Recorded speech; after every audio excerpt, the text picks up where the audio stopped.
Good morning, all of you. Welcome to Radha Inspired Smart Education YouTube channel. My name is Shubhangi. I will provide you. आज हम class 10th की chapter first की first topic करेंगे, that is what is chemical reaction. Chemical reaction को समझने से पहले हमारे लिए बहुत इम्पॉर्टेंट है कि हम पहले बेस समझें कि केमिकल रिएक्शन आया कहाँ से। केमिकल रिएक्शन आया है चेंजेस से, राइट। अब चेंजेस क्या है? वो हमारे आसपास जो बदलाव या आसपास कोई भी चेंज हो रहा है, कुछ बदलाव हो रहा है, कोई सब्सटेंस का कोई प्रॉपर्टीज़ चेंज हो रही है। अब इन चेंजेस में भी दो तरह के चेंजेस होते हैं, one is physical and other is chemical, right. Now हमें ये समझना है कि फिज़िकल चेंज में क्या होता है। फिज़िकल चेंज में कोई भी नया सब्सटेंस नहीं बनता। लाइक फॉर एग्ज़ाम्पल, अगर मैं पेपर को क्रश कर दूँ तो पेपर की प्रॉपर्टीज़ तो चेंज नहीं हुई। पेपर को फाड़ दूँ, पेपर को टीयर कर दूँ तो भी उसकी प्रॉपर्टीज़ चेंज नहीं हुई। तो इस केस में क्या हुआ? Physical change. अब केमिकल चेंज में क्या होता है कि हमेशा कोई ना कोई नया सब्सटेंस फॉर्म होता है, राइट। अब अगर ये नया सब्सटेंस फॉर्म हो रहा है तो इसकी प्रॉपर्टीज़ भी चेंज होगी, राइट। फॉर एग्ज़ाम्पल, अगर मैं पेपर को बर्न कर दूँ, पेपर बर्न करने के बाद सेम पेपर तो नहीं रह गया, वो तो ऐश में कन्वर्ट हो गया। तो उस केस में ये एक केमिकल चेंज है, राइट। अब मैं चेंजेस आपको क्यों बता रही थी, क्योंकि हमारे लिए बहुत इंपॉर्टेंट है कि हम पहले ये समझें कि चेंजेस से हम केमिकल रिएक्शन पे कैसे आते हैं। देखिए, कोई भी केमिकल चेंज तब केमिकल रिएक्शन हमारा बनता है जब उसमें 4 प्रॉपर्टीज़ ट्रू हो, जैसे change in state, change in colour, evolution of gas और चेंज इन टेम्परेचर। अब इन चारों में से कोई भी प्रॉपर्टी अगर ट्रू हो रही है तो यानी कि वो सारे चेंजेस हमारे केमिकल रिएक्शन में आएंगे। हो सकता है किसी केमिकल रिएक्शन में एक चेंज हो रहा हो या एक दो चेंज हो रहे हो, बट कोई ना कोई चेंज ऐसा हो रहा होगा। अब इसको और अच्छे से समझने के लिए हम एक एक्टिविटी समझते हैं जो कि एनसीईआरटी की बहुत इंपॉर्टेंट है। सबसे ज़्यादा एनसीईआरटी में एक्टिविटीज़ आते हैं आपके बोर्ड पेपर में। तो ये देखना, इसमें ये बोला, ये देखो, अगर आप डायग्राम ऑब्जर्व करोगे तो इसमें ये बोला है कि मान लो कि अगर आपके पास मैग्नीशियम है, ठीक है। मैग्नीशियम को हमने टोंग से पकड़ा, जितनी देर आप उसको टोंग से पकड़ के लाओगे वो उतनी देर में ये एटमॉस्फेरिक ऑक्सीजन से रिएक्ट कर जाएगा, ठीक है।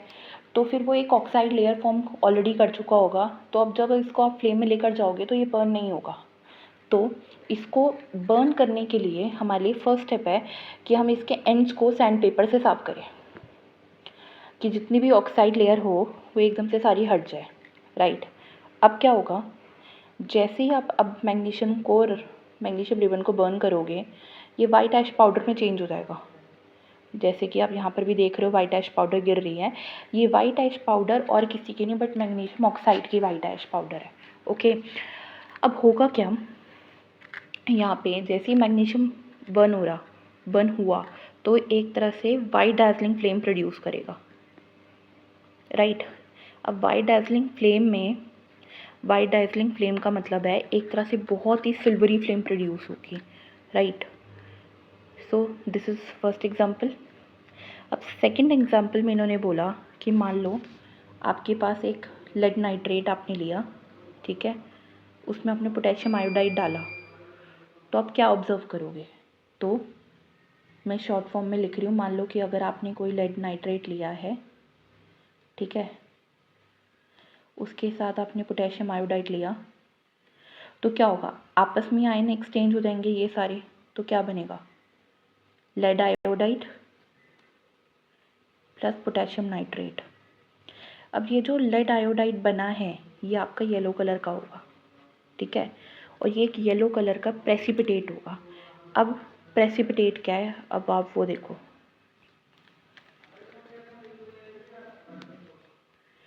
प्रेसिपिटेट वो इनसॉल्युबल सॉलिड है, ठीक है, जो कि सोल्यूशन में कभी भी डिसॉल्व नहीं होगा, राइट। वो लम्प के फॉर्म में एक कॉर्नर में पड़ा रहेगा, राइट। आगे जाके हम कुछ और टाइप ऑफ रिएक्शन जब हम पढ़ेंगे ना, तब आपको समझ में आएगा कि कई सारे ऐसे इनसॉल्युबल सॉलिड्स होते हैं जिन्हें हम डिस्प्लेसमेंट या प्रेसिपिटेशन रिएक्शंस बोलते हैं, ओके। नाउ सी दिस,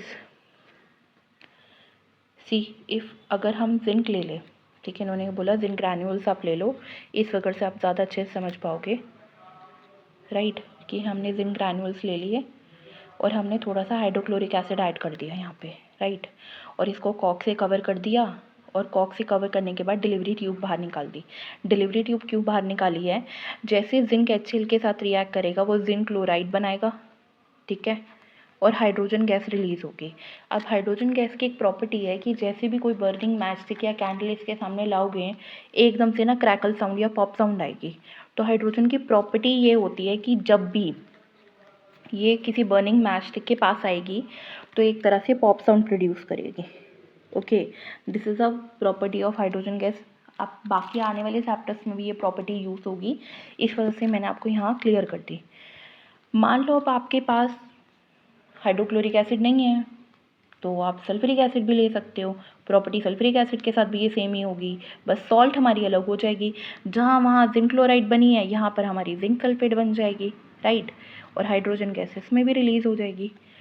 तो ये कुछ मीन्स एग्जाम्पल्स है जिसमें आपको ये पता चल रहा है कि मतलब how that particular chemical reaction हम लिंक कैसे कर रहे हैं, ये केमिकल रिएक्शन है क्या, केमिकल रिएक्शन से हो क्या रहा है। तो मतलब इन सारे एग्जांपल्स में से अगर हम दोबारा से समराइज़ करें तो यही है कि चेंजेस होते हैं, चेंजेस के बाद आपके फिजिकल चेंज और केमिकल चेंज होता है। अब फिजिकल चेंज में आपका कोई नया सब्सटेंस नहीं बनता, अब जैसे पेपर को क्रश करना क्योंकि वो पेपर की प्रॉपर्टीज़ रह गई। केमिकल चेंज होती है जिसमें केमिकल चेंज में आपकी पूरी की पूरी नई सब्सटेंस बन रहा है, तो पूरी प्रॉपर्टीज़ चेंज हो गई। उसके बाद हमने ये देखा कि वो सारे केमिकल चेंजेस, केमिकल रिएक्शन तब होंगे जब इन चारों में से कोई प्रॉपर्टी ट्रू होगी, change in state, change in colour, evolution of gas और चेंज इन टेम्परेचर। ओके, तो आपको समझ में आएगा। फिर हमने 3 एक्टिविटीज़ देखी, इन एक्टिविटीज़ से हमें और समझ में आ गया कि फर्स्ट वाली एक्टिविटी में हमारा कोई ना कोई चेंज इन कलर हो रहा था क्योंकि फ्लेम प्रोड्यूस हो रही थी। एक्टिविटी 1.2 में भी हमारा कलर चेंज हुआ, बट एक्टिविटी 1.3 में हमारी गैस एवोल्यूट हुई। तो जितने भी आप रिएक्शंस आप देखोगे आपको समझ में आएगा कि कुछ ना कुछ ये एट्रीब्यूट हो ही रहा है। So for more free educational video just like, subscribe and share this video, and do subscribe the RISE channel.